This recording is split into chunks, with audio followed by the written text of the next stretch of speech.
The need for broader strategies to solve the insecurity challenges confronting the nation topped discussions by different speakers at the 2021 Pre-Synod Nehemiah Summit in Lagos, with the theme "Towards a Safe and Secure Nigeria."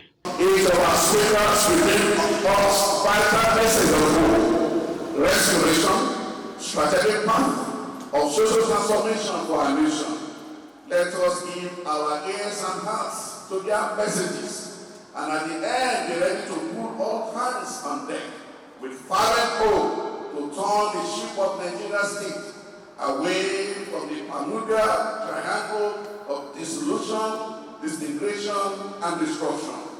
80% of the Anglican families that are now in Maiduguri are Yoruba and Igbo people.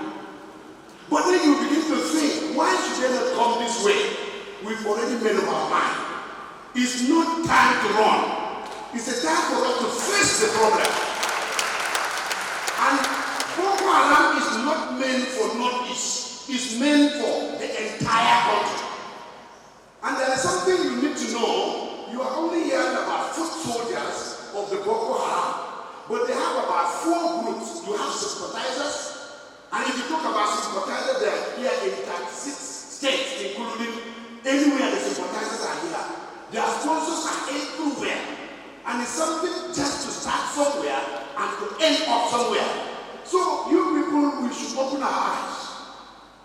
Boko Haram is to start, according to their plan, is to start in Maiduguri and end in Lagos. From one end to the other. That is the agenda. And so we need to know this very well. I've served in the military for more than 30 years. So we understand this.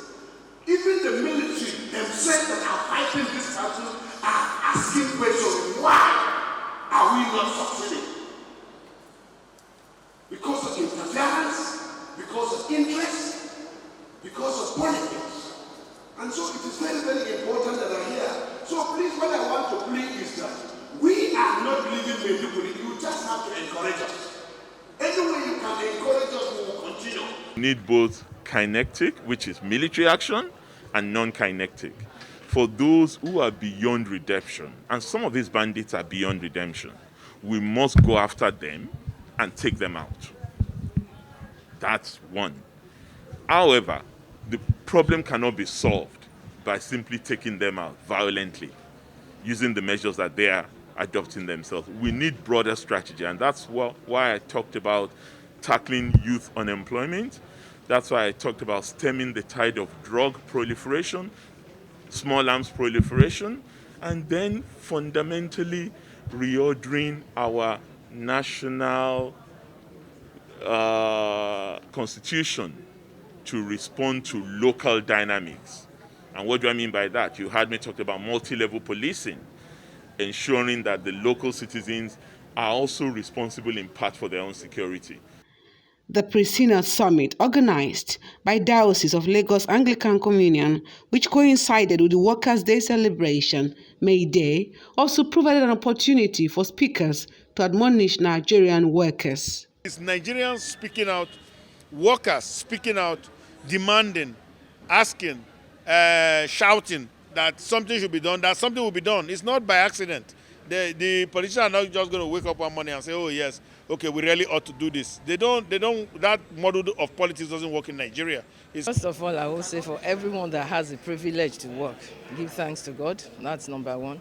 Then two, workers really, to be honest, may not have the best of times like it was maybe a decade ago. Things are not as good as it were then. So what do? They manage, they're squeezing themselves through the storms.